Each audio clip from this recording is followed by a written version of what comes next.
اس زندگی کے اندر اللہ نے اپنے اس بندہ انسان پہ جو ذمہ داری عائد فرمائی ہے، اس ذمہ داری کو اگر انسان پورا کرے گا تو یقیناً مرنے کے بعد قبر میں بھی اس انسان کو راحت نصیب ہوگی۔ مرنا ہے، سب نے مرنا ہے، امیر ہے، غریب ہے، چھوٹا ہے، بڑا ہے، ہر بندے کا ایک وقت مقرر ہے، سب نے یہ دنیا چھوڑ کے جانا ہے۔ مرتے وقت ملک الموت اسی کے لیے آسانی مہیا کرتا ہے جس کے دل میں اللہ اور اللہ کے پیارے محبوب کی محبت موجود ہوتی ہے، اور مرنے کے بعد قبر میں فرشتے انہی کی تعظیم کرتے ہیں جن کا دل زہرا کے بابے کی محبت سے روشن ہوتا ہے۔ یہ جہان چھوڑنے کے بعد قبر انہی کی جنت کے باغ میں سے باغ بنتی ہے، تو جیتے بھی اللہ کو اور اللہ کے پیارے محبوب کو راضی کر لیتا ہے۔ ایک بادشاہ دنیا سے پوچھ کرتا ہے، شہنشاہی زندگی گزارنے والا، بڑا نام، بڑا راج تھا اس بندے پر کیا، مرنے کے بعد دو بیٹے چھوڑے، صاحب نے اصول اور شریعت کے مطابق اس بادشاہ کی بادشاہی دو حصوں میں تقسیم ہوتی تھی، آدھا حصہ ایک بھائی کو اور آدھا دوسرے کو۔ جب وہ جائیداد اور بادشاہی تقسیم ہونے لگی تو چھوٹے نے بڑے کو کہا، ویر اس دنیا سے میرا ابا کچھ نہیں لے گیا تو میں نے بھی کچھ نہیں لے گا، تین کپڑوں کے علاوہ ہمارا بابا بادشاہ کا کیا لے گیا دنیا سے؟ اس کے بادشاہی منصب میرے حق میں دعا کر مرتے وقت میرا خاتمہ ایمان پہ مجھے اس بادشاہی کی ضرورت کوئی نہیں ہے۔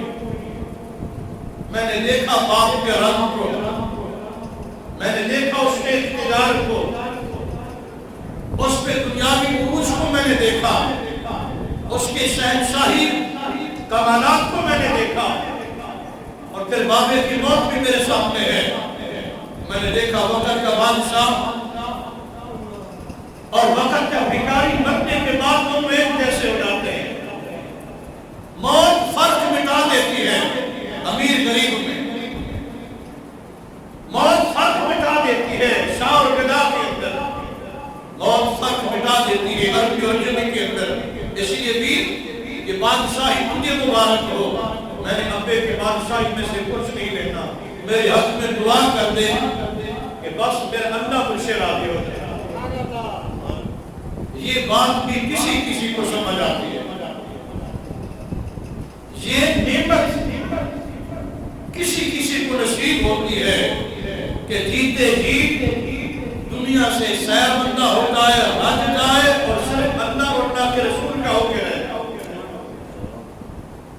اب یہ بڑا بھائی اس کا حرام ہے، عجب بات ہے، بندے دولت کے لیے لڑتے ہیں، مال کے لیے لڑتے ہیں، اور میرا بھائی مجھے کہتا ہے کہ مال مجھے مبارک ہو، میرے حق میں دعا کر کے مرتے وقت میرا خاتمہ ایمان پہ ہو۔ یہ بھائی بھی راضی ہو گئے، ٹھیک ہے بات صاحب، ابے کی سیٹ میں سنبھالتا ہوں اور تیری مرضی، تو جو چاہے کر۔ چھوٹے نے جنگل میں ڈرا لگا لیا، یہ ابے کے تخت پہ بیٹھا بادشاہ بن گیا۔ وقت گزرتا رہا، اللہ کا قرآن کہتے ہیں تِلْكَ الْأَيَّامُ نُدَاوِلُهَا بَيْنَ النَّاسِ، یہ ایام نُدَاوِلُهَا ہم پھیرتے رہتے ہیں بین الناس، لوگوں کے درمیان۔ ہم دیکھ رہے ہیں پہلے بچپنا ختم ہوا، پھر لڑکپن کے بعد پھر جوانی کے بعد پھر بڑھاپا، یہ نُدَاوِلُهَا بین الناس، ہم دنوں کو پھیرتے رہتے ہیں، نہ جوانی رہی نہ بڑھاپا رہا، نہ ہمیشہ صحت رہتی ہے نہ ہمیشہ بیماری رہتی ہے۔ نُدَاوِلُهَا بین الناس، ہم لوگوں کے درمیان ان ایام کو پھیرتے رہتے سے جب بسا دو بھائیوں کے درمیان جب فیصلہ ہوا تو چھوٹے نے کہا میرا تجھے ابے کی بادشاہی سلامت ہو، تجھے بابا کی بادشاہی مبارک ہو، مجھے اجازت دے میں جنگل میں رہوں گا، اللہ کو اللہ کے رسول کو راضی کروں گا۔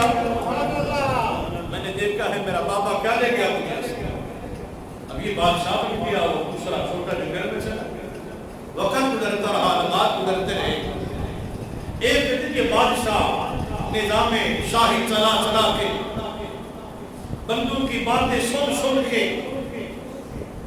ان کے فیصلے کر کے اکتا گیا، تنگ آ گیا۔ وزیر کو کہا گھوڑا تیار کر، زین رکھ، اور میں آپ جنگل میں جا کے اس خلطت سے تنگ آ گیا، میں بالکل الگ تھلگ ہو کے سکھ کا سانس آج لینا چاہتا ہوں، تنگ آ گیا ہوں میں بندے سے۔ اب وزیر نے گھوڑا سنبھالا، زین رکھی، رکاب تھامی، ہوئی بادشاہ گھوڑے میں سوار ہوا تو سامنے سے ایک بابا جی ظاہر ہوئے، اشارہ کے بادشاہ سلامت کرا رکنا۔ بادشاہ پہلے ہی تنگ تھا لوگوں سے، اور لوگوں سے تنگ ہو کے جنگل کی طرف جا رہا تھا سکھ کا سانس لینے کے لیے، جو اس کی تمنا آتی آرزو تھی۔ بادشاہ بڑے غصے ہوا کہ پہلے سے میں تنگ ہوئی، پھر بابا آ گئے۔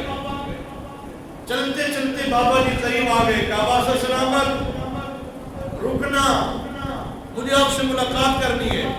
بادشاہ نے کہا کوئی ٹائم نہیں، بادشاہ مہربانی کر، بڑی دور سے آیا ہوں، تجھ سے ملے بغیر جاؤں گا نہیں۔ کہا تنگ آ گیا ہوں بادشاہ نے، لوگوں سے مل کے ان کی باتیں سن کے ان کی ضرورتیں پوری کر کے تنگ آ گیا ہوں، انہی سے تنگ آ کے جنگل کی طرف جا رہا ہوں۔ بابا نے کہا بادشاہ مہربانی کر، اتر نیچے، تجھ سے ملے بغیر میں نے واپس نہیں جانا۔ کہا نہیں رکتا، نہیں اترتا گھوڑے سے۔ بادشاہ قریب ہوا، کہا ملک الموت، کون؟ ملک الموت، اجریل۔ اب بادشاہ کو بھول گیا اپنے جنگل کا سفر، بھول گئی اپنی عیش و عشرت، بھول گیا اپنا سکھ چین و اطمینان۔ دڑم زمین پہ آیا، پاؤں میں گر گیا، غلطی ہو گئی، معافی چاہتا ہوں، کیسے آنا ہوا؟ کہا پتہ ہے کہ میں کیوں آتا ہوں، پوری کائنات جانتی ہے ملک الموت کیوں آتا ہے، تیری روح قبض کرنے آیا ہوں۔ یہ چند لمحے مجھے دے دے، اللہ کے دربار میں جھوک کے توبہ کو کروں۔ ملک الموت نے کہا بادشاہ سلامت، تو نے قرآن نہیں پڑھا، رب کا قرآن دعوت فکر دیتا ہے۔ فَإِذَا جَاءَ أَجَلُهُمْ لَا يَسْتَأْخِرُونَ سَاعَةً وَلَا يَسْتَقْدِمُونَ۔ جب موت کا ٹائم آ جاتا ہے، لا يَسْتَأْخِرُونَ سَاعَةً وَلَا يَسْتَقْدِمُونَ، ایک لمحے کے لیے پھر مہلت نہیں ملتی۔ بادشاہ سلامت تیرے پاس بڑے بڑے اللہ کے قاصد آئے، رب نے تیرے پاس قاصد بھیجے، پیغام رساں بھیجے، تجھے سمجھانے کے لیے، ہدایت کے راستے پہ لانے کے لیے، اپنی معرفت کی بات کو تیرے دل میں بٹھانے کے لیے۔ بادشاہ تو نے غور نہیں کیا، بادشاہ کی آنکھوں میں آنسو آ گئے، کہا ملک الموت میرے پاس تو کوئی کبھی ایک قاصد کی رب کا نہیں آیا، مجھے کوئی سمجھانے والا نہیں آیا۔ ملک الموت نے کہا او وقت کے بادشاہ، اپنی شاہی پہ ناز کرنے والے بتا تو صحیح، کل تیرے بال کالے تھے اب سفید ہو رہے ہیں، یہ رب کا پیغام نہیں ہے تو اور کیا ہے؟ یہ رب کا قاصد ہے، یہ کالے تھے بال اب یہ جو سفید آ گئے، یہ ایک پھر دوسرا پھر تیسرا، یہ رب کی طرف سے قاصد ہے۔ انسان سمجھ جا کہ بس تو اب سفر تیرا ختم ہونے والا ہے اور تو دنیا کو چھوڑ کے میرے دربار میں پیش ہونے والا ہے، تیری پیشی کا وقت قریب ہے۔ یہ قاصد ہے رب کے، ایک نہیں کئی قاصد نہیں ہو سکتے، ایک بال نہیں کئی بال تیرے سفید ہوئے، تجھے پھر بھی سمجھنا۔ کہا کبھی تو بیمار ہوا تھا؟ قاسم نے کہا ہاں، میں وہ بھی اللہ کا قاسم تھا، تجھے پھر بھی سمجھنا۔ اچھا یہ بتا، تیری جوانی تھی، اب تو جوانی تیری ڈھل چکی ہے، تو یہ جو بڑھاپے کی تحریش پہ قدم رکھ چکا ہے، تجھے یہ سمجھ نہیں آئی یہ بھی رب کا قاسم ہے۔ تو رب تو تجھے سمجھانے کے لیے بھیجتا رہا، اشارتاً تجھے رب سمجھاتا رہا، لیکن تیری سمجھ میں نہیں آئی۔ تو سوچتا رہا یہ جہان مٹھا اگلا کس لکھا، تو نے یہی سوچا کہ تو نے تو مرنا ہی نہیں۔ وقت کا بادشاہ بڑی بن سماجت ملک الموت مہربانی کر چاند لمحے دے دے میں اللہ کے دربار میں جھوک کے نماز پڑھ کے سجدہ کر کے توبہ تو کر لوں۔ لیکن ملک الموت نے کہا نا، بڑے بڑے قاصد بڑی رب نے تجھے مہلت و وقت دی، لیکن تو ایک لمحے کے لیے بھی اللہ کو منانے کے لیے تیار نہ ہوا۔ اسی گفتگو کے دوران ملک الموت نے وقت کے بادشاہ کی روح کو قبض کیا، واپس چلا گیا۔ بادشاہی ادھر رہ گئی، حسرتیں ادھر رہ گئی، اور بادشاہ ہمیشہ ہمیشہ کے لیے آخرت کا راہی ہو گیا۔ اب جب دوسرے کا ٹائم جس نے دولت کو ٹھوکر مار کے اللہ سے یاری لگائی، جس نے دولت کو خیر آباد کہہ کے اپنے دل کو اللہ کی محبت سے آباد کیا تھا، ادریس اس کے پاس گیا نا تو جاتے ہوئے کہا السلام علیکم، سلام کہا، کیا کہا؟ سلام کہا۔ نوجوان بڑا حیران ہوا، وقت گزر گیا، مجھ سے کوئی ملنے نہیں آئی، بابے کے وصال کے بعد میں نے ڈیرا لگایا جنگل میں، اللہ کو یاد کر رہا ہوں، آج تک کوئی ملاقات کے نہیں آیا۔ تیری شکل تیری صورت تیرا انداز بتاتا ہے لگتا تو میرا خیر خائی ہے۔ جس نے آتے ہی سلام کہا، چہرے پہ تبسم ہے، کون ہو کیسے آئے ہو؟ کہا ملک الموت ہے۔ کون ہو؟ وہی کہا ملک الموت ہے۔ نوجوان نے کہا ملک الموت نے تو کبھی کسی کو سلام نہیں کہا، یہ تو آتا ہے بس اپنی ڈیوٹی کی روح قبض کی اور چلا جاتا ہے۔ ملک الموت نے تو کسی کو سلام نہیں کہا، ہاں میں نہیں کرتا کسی کو سلام، لیکن جو جیتے جی اللہ کو اور اللہ کے نبی کو راضی کر لے، میں اس کی روح قبض بعد میں کرتا ہوں، پہلے اس کو سلام کہتا ہوں۔ اور کیا مطلب ہے السلام علیکم؟ تم پہ سلام، ایسے نا السلام علیکم تم پہ، تو سوچ میں جو اللہ کو اور اللہ کے پیارے محبوب کو جیتے جی راضی کر لیتا ہے، ملک الموت بھی اسے سلامتی کی دعا دیتا ہے۔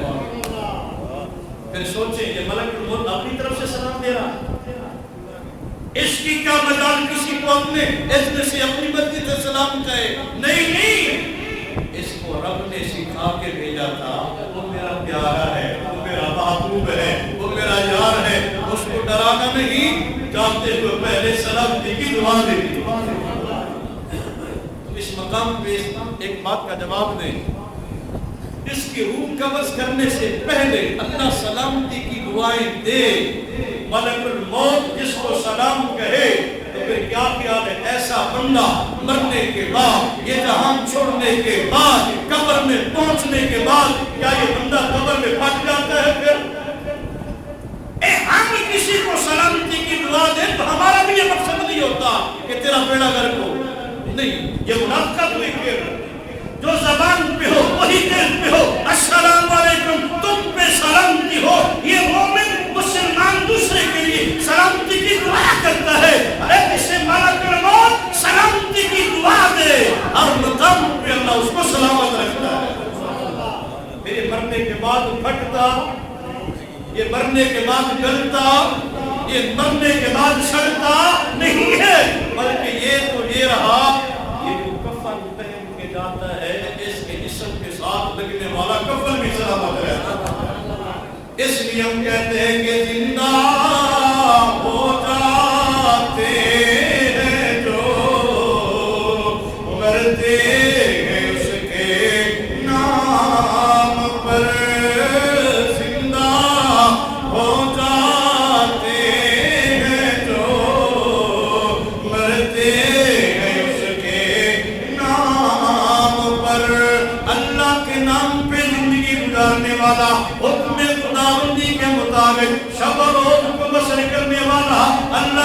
دربار میں جبین نیاز کو جھکانے والا، دل کی بنجر زمین کو ذکر خدا سے آباد کرنے والا، اور تیرے نصیب اتنے عظیم ہے، تیرا مقام اتنا عظیم ہے کہ مرنے سے پہلے، روح نکلنے سے پہلے، یہ جہان چھوڑنے سے پہلے ملک الموت بھی تجھے سلام کہتا ہے۔